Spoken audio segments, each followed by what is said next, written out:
Bonsoir, bonsoir à tous, chers bien-aimés dans le Seigneur. Euh, je bénis le nom du Seigneur pour ce moment. Euh, je vous parle depuis la Côte d'Ivoire. Donc, chez nous, en Côte d'Ivoire, il est 17h44.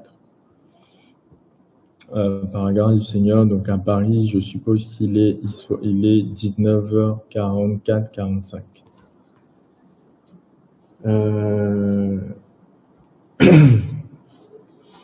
Voilà, j'espère que le son est clair. Je fais toujours le test pour être sûr que le son passe correctement. Shalom mes bien-aimés, shalom frères et sœurs, shalom à vous. Ok, le son est correct. Merci. En tout cas, on bénit le nom du Seigneur Yehoshua Mashiach pour cette nouvelle journée de victoire qu'il nous donne, de victoire dans son nom, de victoire dans la marche. Je suis honoré de chaque jour de réaliser à quel point c'est une grâce de le connaître, c'est une grâce de marcher pour lui, c'est une grâce de persévérer et c'est beau. C'est beau, c'est beau, c'est beau. Le Seigneur Yehoshua Mashiach est fidèle, il est vivant et nous avons choisi la bonne part, les bien-aimés. Et j'aimerais vraiment inviter ce soir tous ceux et celles qui peut-être n'ont pas encore découvert cette merveilleuse vie que nous avons dans le Seigneur Yehoshua Mashiach à vraiment faire le pas, parce que il est merveilleux. Chaque jour, on le découvre différemment et c'est beau. Donc, il y a Shalom de Tahiti. Wow. On bénit Seigneur, Shalom à vous à Tahiti. Sans plus tarder, je vais nous inviter à la prière. Le but de ce temps d'échange, c'est de glorifier son nom. On va s'attendre au Seigneur. On s'attend au Seigneur pour ce moment de communion fraternelle en son nom. Et Yehoshua, merci pour encore ce que tu nous donnes de vivre aujourd'hui. Et avec nos bien-aimés partout dans le monde, Seigneur, tu nous as fait la grâce d'être là ce soir dans ta présence et nous voulons t'honorer, te donner toute la gloire pour toutes les œuvres que tu fais dans les nations, Seigneur, pour les vies que tu transformes, pour la jeunesse que tu visites et pour toutes ces personnes que tu as arrachées du monde, Seigneur, nous te rendons toute la gloire. Seigneur, nous prions pour que ton esprit soit le seul au contrôle et que tu nous enseignes, tu nous communiques encore tes grâces, tes encouragements, tes paroles. Seigneur, nous t'aimons et nous voulons te donner toute la gloire au nom de Yeshua. Merci Seigneur. Amen.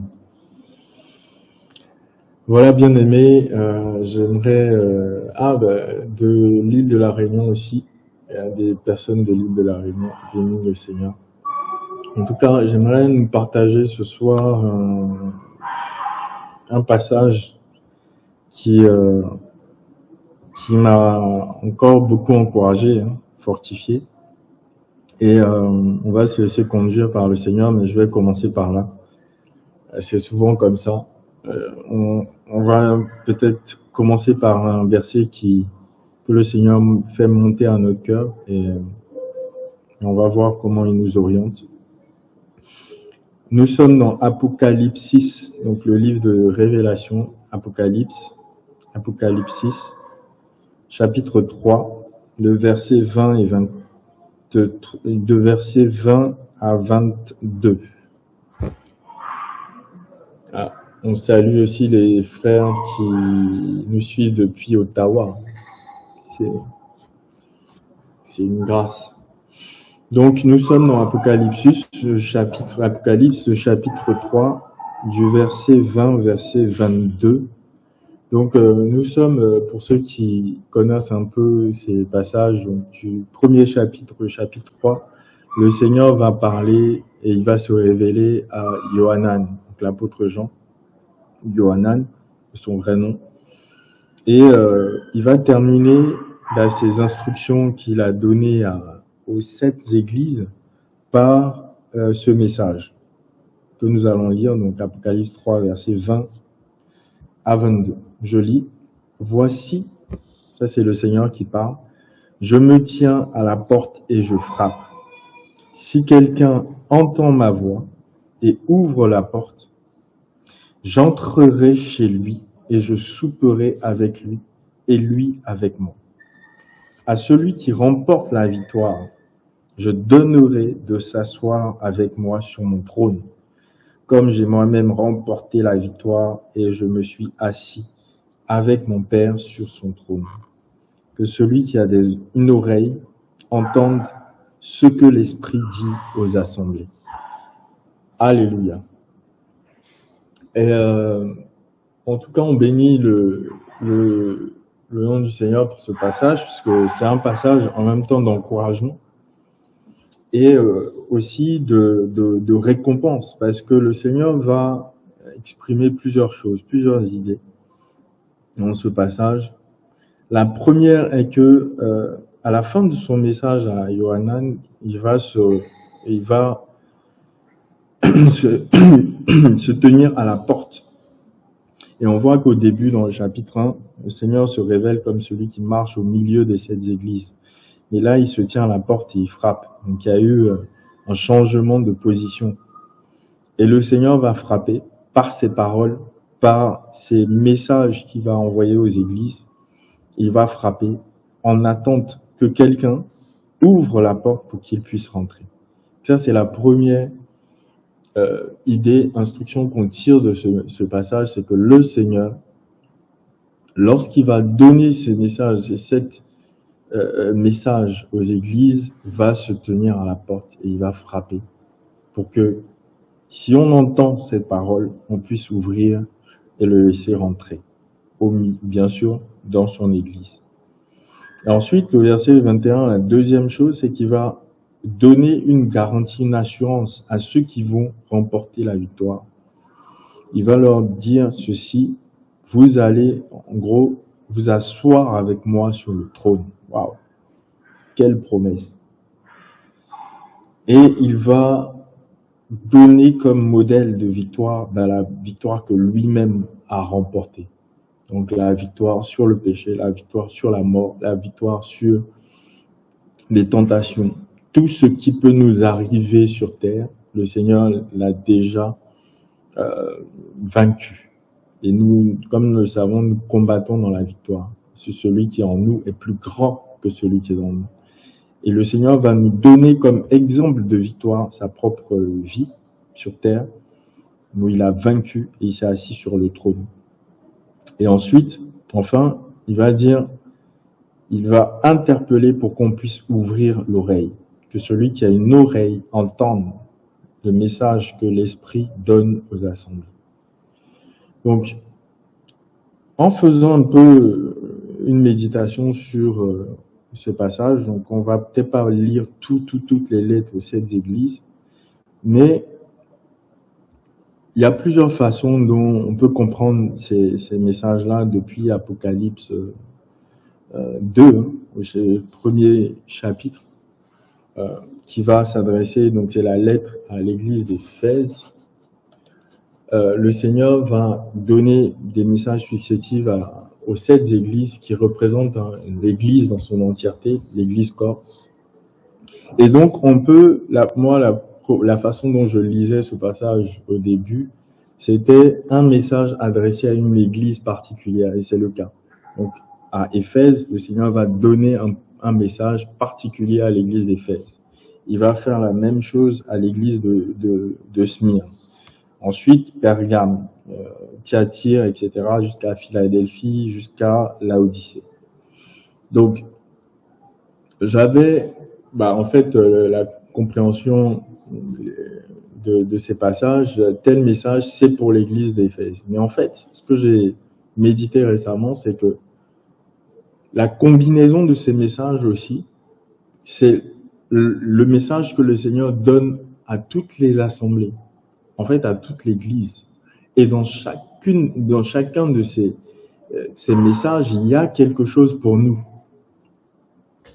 Et en comprenant, en lisant ainsi, on se rend compte que chaque Église peut représenter peut-être des moments de la marche de chacun, ou plus ou moins des mises en garde pour chacun d'entre nous. Il y a un enseignement à tirer.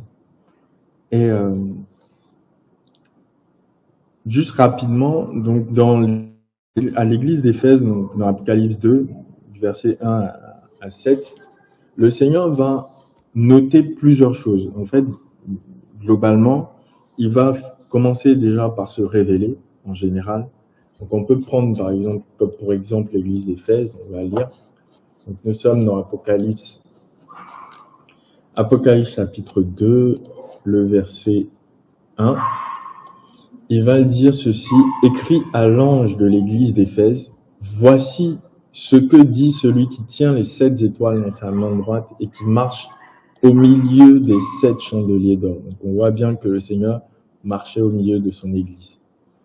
Donc il va commencer par se révéler et il va dire: je connais tes œuvres. Donc en gros, le Seigneur se révèle, il va juger ou constater les œuvres. Ensuite, il va faire une mise en garde. Voilà, il va noter ce qui est bon. Il va mettre en garde aussi l'église d'Éphèse contre ce qui était à corriger. Donc, dans le cas de l'église d'Éphèse, le Seigneur avait noté, verset 2, son travail, sa persévérance, le fait qu'elle était zélée pour dénoncer les méchants, éprouver ceux qui se disent apôtres, ceux qui ne le sont pas, trouver les menteurs, et ne supportait pas les faux docteurs. Et ensuite, elle avait de la persévérance et elle travaillait dur pour le nom du Seigneur. Donc c'est une église qui se battait, qui œuvrait pour le Seigneur, mais en revanche, elle avait abandonné son premier amour. Et le Seigneur va l'interpeller en lui disant de se repentir, de revenir à ses premières œuvres. Parce que toute œuvre bâtie hors de l'amour du Seigneur, l'amour du Seigneur ne peut subsister et donc est comme une œuvre vaine. Donc il fallait maintenant revenir. Ça c'est ce que le Seigneur va donner à l'église d'Éphèse, et on retrouve un peu ces mêmes messages dans les autres églises. Donc on voit que le Seigneur se révèle. Ensuite, il va faire le bilan, un jugement de ce que produit cette église, et il va noter les choses à corriger, à renoncer, la repentance à faire, et ensuite il va promettre la victoire. Et donc on va pas le faire. Si vous avez le temps, vous pouvez lire chaque lettre à toutes les églises, mais on va peut-être noter 2-3 choses. Et en fait, quand on lit un peu l'ensemble de ces lettres, on voit plusieurs choses qui peuvent nous dérouter de la victoire. Plusieurs interpellations que le Seigneur va donner, qui sont comme des garde-fous, qui sont comme des barrières, qui sont comme un chemin balisé, dans lequel, en sortant de ce chemin, on risque de ne pas être victorieux. Et en faisant cela, le Seigneur va en même temps tracer le chemin de la victoire. Parce que, à l'inverse, ça veut dire que si on persévère dans les choses bonnes pour l'ensemble de cette église, on a la garantie d'être dans la victoire. Et c'est ce que j'aimerais partager. Par exemple, à l'église d'Éphèse, comme on l'a lu, il fallait absolument rester dans l'amour du Seigneur. Et l'amour du Seigneur nous rappelle le premier commandement: tu aimeras Yahweh, ton Elohim, de tout ton cœur, de toute ton âme, de toute ta force. Et le Seigneur va insister sur le fait, en fait, dans ce message à l'église d'Éphèse, sur le fait que ça ne servait à rien, en gros, de faire des œuvres, bien que bonnes, bien que attachées à la justice, attachées à la vérité, attachées en ayant perdu l'amour pour le Seigneur. Donc, en gros, ce que le Seigneur nous dit, c'est règle, en gros, hein, règle numéro 1, demeurer dans l'amour du Seigneur avant toute chose. Et le Seigneur va positionner cette église en numéro 1. Le premier message qu'il va nous donner à appliquer pour notre vie, pour notre marche, c'est de demeurer dans son amour, l'amour du Seigneur. Parce que toute œuvre bâtie hors de l'amour du Seigneur n'est pas propre pour le Seigneur. Ça, c'est grosso modo le premier message qu'on peut retenir. D'autres choses, mais ce qu'on peut retenir. Donc, l'église d'Éphèse avait gardé la fidélité par rapport à la doctrine, mais perdu son premier amour. Et ça veut dire que la vérité, on guillemets, ou la droiture, ou la justice, ou qui est déracinée de l'amour pour le Seigneur, n'est pas sur le chemin de la victoire. Le chemin de la victoire implique de rester attaché, de faire toute chose pour le Seigneur, de lui présenter d'abord à lui l'offrande. Ensuite, quand on passe un peu après à l'église de Smyrne, on voit une autre interpellation, un autre enseignement qu'on peut tirer. Donc, c'était une église qui est donc on peut lire, hein, écrit, on est au verset 8, ça, oui, verset 8, écrit aussi à l'ange de l'église de Smyrne. Voici ce que dit le premier et le dernier. Donc le Seigneur se révèle, celui qui est devenu mort et qui a vécu par la résurrection. Je connais tes œuvres, vous voyez, hein, il va constater d'abord les œuvres, la tribulation, ta pauvreté. Donc c'était une église qui passait par beaucoup de tribulations, beaucoup de pauvreté physique, et il va la qualifier d'être riche. Hein? Mais tu es riche. Et le blasphème de ceux qui se disent juifs qui ne le sont pas. Donc c'était une église aussi qui était infiltrée par beaucoup de faux juifs, beaucoup de faux chrétiens, que le Seigneur va qualifier de synagogue de Satan. Et le Seigneur va encourager cette église à ne pas se décourager. Et il va dire au verset 10, n'aie aucune peur, il ne faut pas avoir peur. N'aie aucune peur des choses que tu es sur le point de souffrir. Voici le diable est sur le point de jeter beaucoup d'entre vous en prison afin que vous soyez éprouvés et vous aurez une tribulation de 10 jours. Sois fidèle jusqu'à la mort et je te donnerai la couronne de vie. Donc c'est une église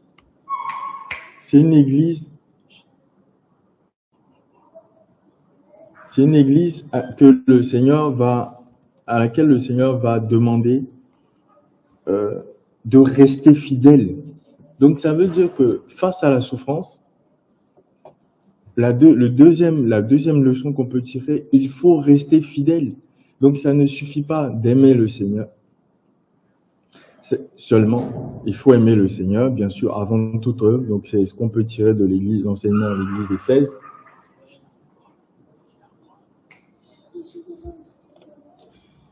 Et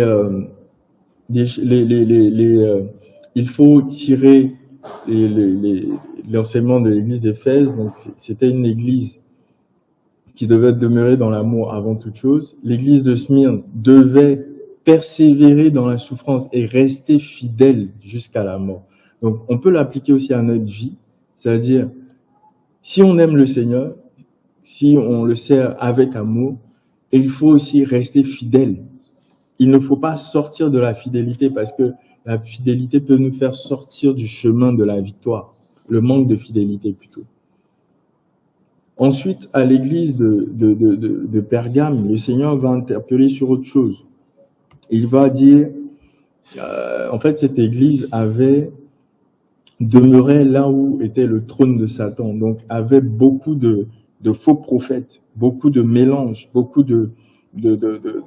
était dans un environnement très paganisé, très infiltré. Donc, par exemple, on peut lire au verset 13, « Je connais tes œuvres et où tu demeures, là où est le trône de Satan. Mais tu retiens mon nom, tu n'as pas renié ma foi, même au jour d'Antipas qui a été mis à mort. » Et au verset 14, il va dire, « Mais j'ai contre toi quelque peu de choses, parce que tu as là qui retiennent, tu en as là qui retiennent la doctrine de Balaam, qui enseignait à Balak à tendre un piège devant les fils d'Israël et à manger les viandes sacrifiées aux idoles, et qu'ils se prostituent. » Donc on voit que c'était une église qui avait, certes, été attaquée, persévérée face à l'attaque de Satan, aux attaques, au combat de Satan, mais à cause de ces combats, qui s'est laissé prendre au piège et qui avait fini par accepter l'enseignement de Balaam, donc les faux prophètes. De Balaam qui peut représenter les faux prophètes. Et voilà. Donc, le Seigneur va donner, donc on est déjà à 3 leçons à tirer pour notre vie. La première, c'est demeurer dans l'amour avant toute œuvre. Parce que si on perd l'amour véritable du Seigneur, l'amour qu'on a au commencement, toutes les œuvres qu'on fait ne sont pas bonnes devant le Seigneur. Il faut se repentir, revenir. Ensuite, à l'église de Smyrne, garder la fidélité dans les tribulations. Ça veut dire que dès le moment où tu subis des tribulations, tu dois te rappeler de ceci. La tribulation doit me rendre victorieux par la fidélité dans l'épreuve. Ensuite, la troisième, c'est ne pas se mélanger avec des messages pollués. Parce que c'était une église, donc on est dans l'église de Pergame, hein. C'était une église qui était certes encerclée par des sataniques, par des attaques des démons, et qui n'avait pas renié la foi, mais qui avait fini par tomber dans le piège des faux enseignements, des fausses doctrines et des enseignements des faux prophètes. Et il fallait qu'elle se repente pour avoir la victoire. Et le Seigneur va lui promettre de manger la manne cachée. Donc ça, c'est la troisième chose. Donc quand on part maintenant sur l'église de Thyatire, il y a un autre enseignement à tirer. Le Seigneur va mettre en garde cette église contre l'idolâtrie. Donc aussi les faux enseignements, mais particulièrement, il va représenter cela par la femme Jézabel, qui se dit prophétesse. Donc c'était une église qui avait peut-être plus mis l'accent sur les prophéties, et des fausses prophéties, que sur demeurer dans la doctrine véritable. Donc, on lit au verset 20, « Mais j'ai contre toi quelque peu de choses parce que tu permets à la femme Jézabel, qui se dit elle-même prophétesse, d'enseigner et d'égarer mes serviteurs, mes esclaves, pour qu'ils se prostituent et mangent des choses sacrifiées aux idoles. » Donc, les idoles, la nourriture faite aux idoles. Donc, c'était une église qui avait, justement, qui n'avait plus le Seigneur comme le centre unique de leur marche, mais qui avait accepté les idoles. Voilà. À cause de l'enseignement erroné de la femme Jézabel. Donc, ça veut dire quoi? Pour être victorieux. Le Seigneur va dire au verset 26, au verset 25, il va lui demander ceci. Seulement, ce que vous avez reçu, du coup, ce que vous avez, retenez-le jusqu'à ce que je vienne. Donc, ça veut dire que pour être victorieux, il faut retenir l'évangile qu'on a reçu jusqu'à ce que le Seigneur vienne. Il ne faut pas le changer parce que en le changeant, on va vers les idoles. Et c'est ce que Paul disait dans 1 Corinthiens 15. Il disait notamment, l'évangile que vous avez reçu de nous, vous devez le garder dans les termes Sinon, autrement, vous aurez cru en vain. Donc, c'est le Seigneur, bon, pour résumer, nous interpelle sur l'amour. Il nous interpelle ensuite par l'église de Smyrne sur la fidélité dans l'épreuve. Il nous interpelle par le fait de demeurer dans l'évangile véritable, de ne pas manger, de ne pas manger la viande des faux enseignements, d'écouter les enseignements et fausses doctrines. Il nous interpelle par Thyatire sur l'idolâtrie. Ensuite, on va arriver à Sardes, donc au chapitre 3, où le Seigneur va interpeller cette fois-ci sur l'hypocrisie. Parce que c'était une église qui avait des œuvres. Mais on peut lire au verset 1, par exemple, écrit aussi à l'ange de l'assemblée de Sardes, voici ce que dit celui qui a les 7 esprits d'Élohim et les 7 étoiles. Donc le Seigneur se révèle. Je connais tes œuvres parce que tu as le nom de vivre, mais tu es mort. Wow. C'est-à-dire, c'est une église qui, à l'apparence, avait tout de la vie. Mais en réalité, le Seigneur savait qu'elle était morte. Et il dit, deviens vigilant et affermis le reste qui est sur le point de mourir. Même si elle n'était pas totalement morte, la majorité de sa vie, de sa marche était morte, était sans force, sans la force qui vient d'Élohim. Et il va lui dire, car je n'ai pas trouvé tes œuvres accomplies devant Élohim. Wow. C'est-à-dire, ses œuvres étaient accomplies peut-être devant les hommes, mais pas devant Élohim. C'est fort ça. Donc cette église était comme en Matthieu 7, ceux qui, Seigneur, Seigneur, n'avons-nous pas prophétisé en ton nom? Et il va dire, retirez-vous de moi, je ne vous ai pas connu. Voilà le message qu'on peut retenir de l'église de Sardes. C'est une église qui avait l'apparence, qui avait conservé l'apparence, mais qui avait perdu les œuvres accomplies devant Élohim. Donc c'est une église qui paraissait vivante. Et ça, c'est un autre message que le Seigneur nous donne, un 5e message, qui est que pour rester sur le chemin de la victoire, il faut aussi ne pas rester dans la réputation, dans l'apparence, faire des œuvres pour que les hommes les voient, mais plutôt les accomplir véritablement devant le Seigneur. Et le Seigneur va reconnaître aussi que ceux qui avaient gardé leurs vêtements propres étaient dignes. Dans à Sardes, verset 4. Tu as aussi à Sardes un petit nombre de noms qui n'ont pas souillé leurs vêtements. Donc en marchant par des œuvres non accomplies devant Élohim, c'est-à-dire d'apparence, on souille les vêtements. Et on perd cette robe blanche que le Seigneur nous donne, qui sont les œuvres pures, saintes, qui sont accomplies devant Élohim, dont lui-même est à l'origine, lui-même est le moteur. Elles ne sont pas faites pour paraître aux hommes, comme le Seigneur disait, moi je ne fais que ce que j'ai reçu du Père. Je ne fais pas des choses pour vous. Voilà l'autre enseignement qu'il faut tirer. Et avant de finir sur l'église de Philadelphie, on va d'abord voir la Odyssée rapidement. Donc c'est plutôt toujours le chapitre 3, verset 14.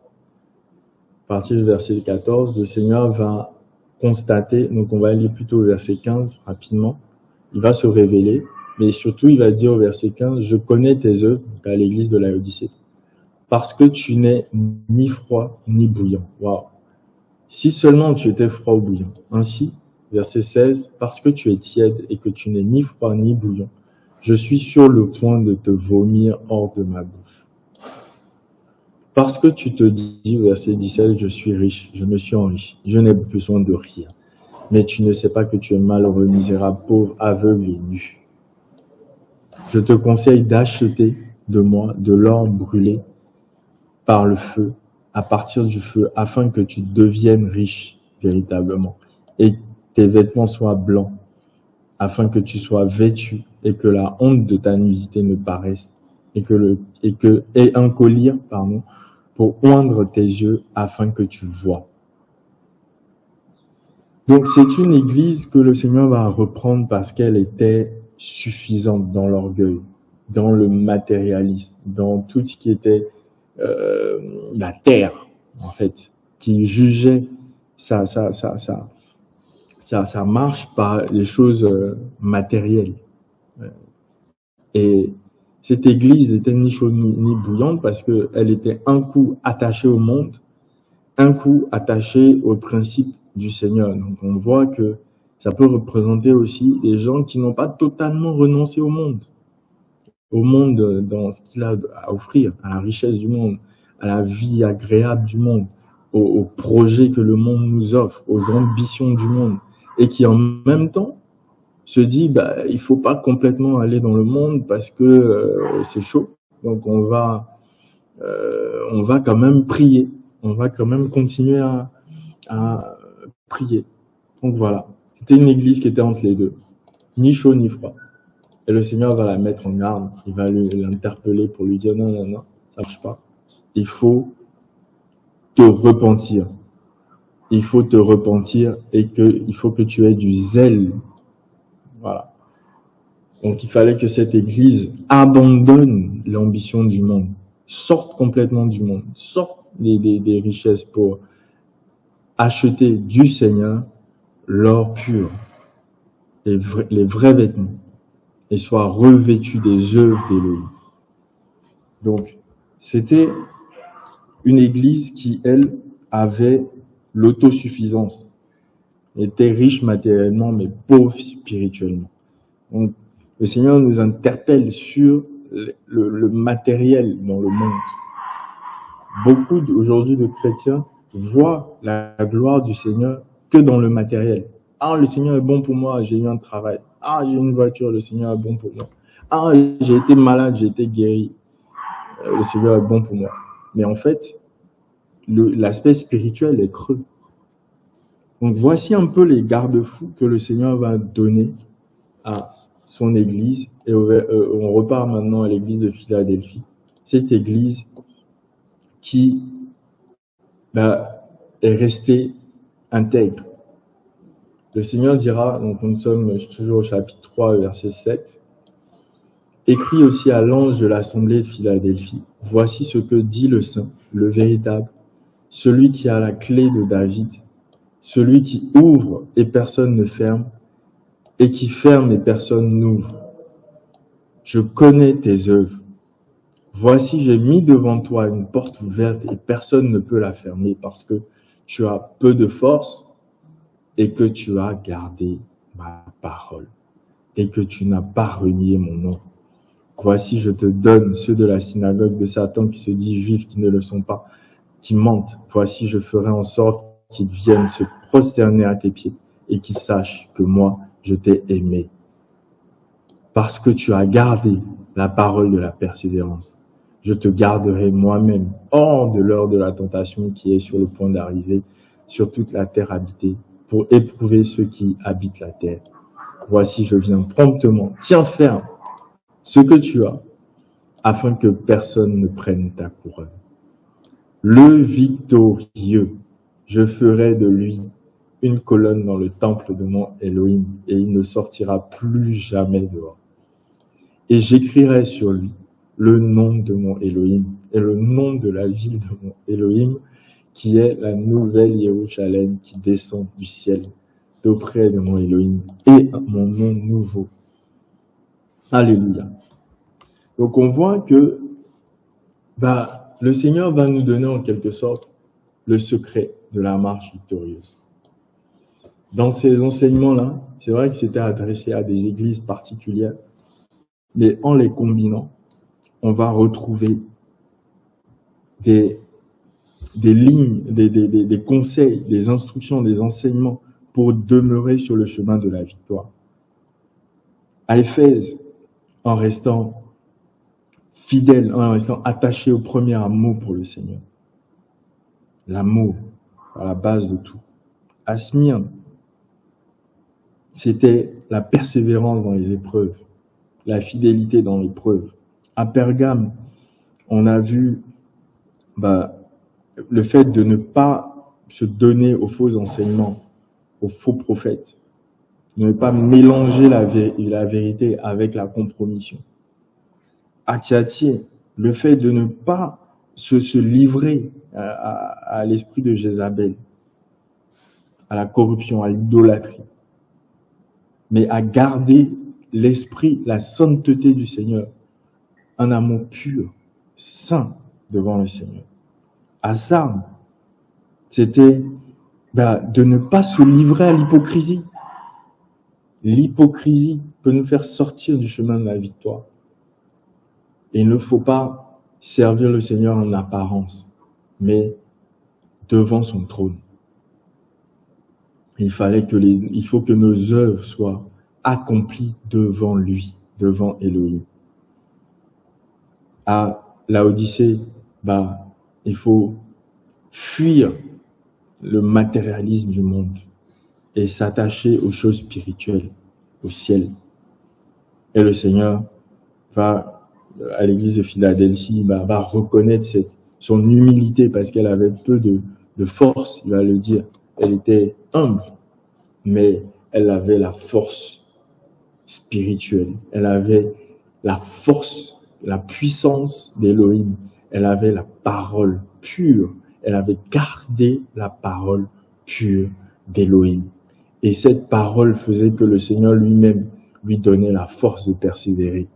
Cette parole, le fait de garder sa parole par amour pour son nom, faisait que le Seigneur avait promis de la garder lors de la tentation. Voilà.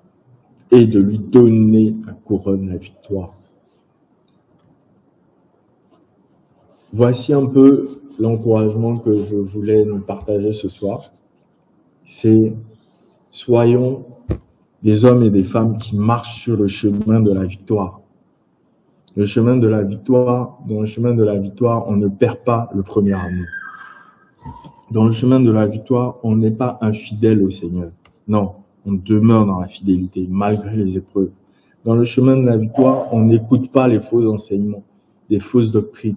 On ne mélange pas le pain pur avec le pain corrompu. Dans le chemin de la victoire, on ne tolère pas le péché, l'idolâtrie. Dans le chemin de la victoire, on ne marche pas en apparence. Non, on marche sincèrement devant le Seigneur. Nos œuvres sont accomplies devant le Seigneur. Et dans le chemin de la victoire, on ne court pas après le monde, les richesses du monde. Non, non, non. On court après lui-même. Et on garde sa parole, la parole véritable, qui est l'appui, la colonne de la vérité.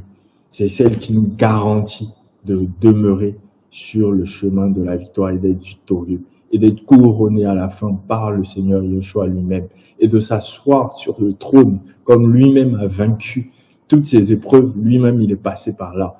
Et nous avons un grand frère, nous avons un consolateur, nous avons un prêtre qui intercède pour nous. Il voit tous ceux qui veulent persévérer dans la vérité. Et le Seigneur lui-même intercède. Vous vous rendez compte? Seigneur. Le Seigneur lui-même intercède pour nous. Il prie pour chacun de ses enfants qui veut demeurer dans la vérité, qui veut marcher sur le chemin de la victoire. Et si, à votre avis, est-ce que la prière du Seigneur en notre faveur ne va pas être exaucée? Bien sûr qu'elle sera exaucée. À celui qui peut nous garder de toute chose. On va finir par ce verset dans Jude. Jude.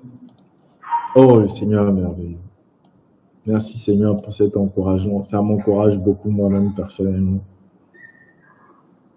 Jude, le verset 24, qui nous dit « Or, à celui qui peut vous garder de trébucher et vous placer sans défaut en présence de sa gloire avec allégresse. » Alléluia.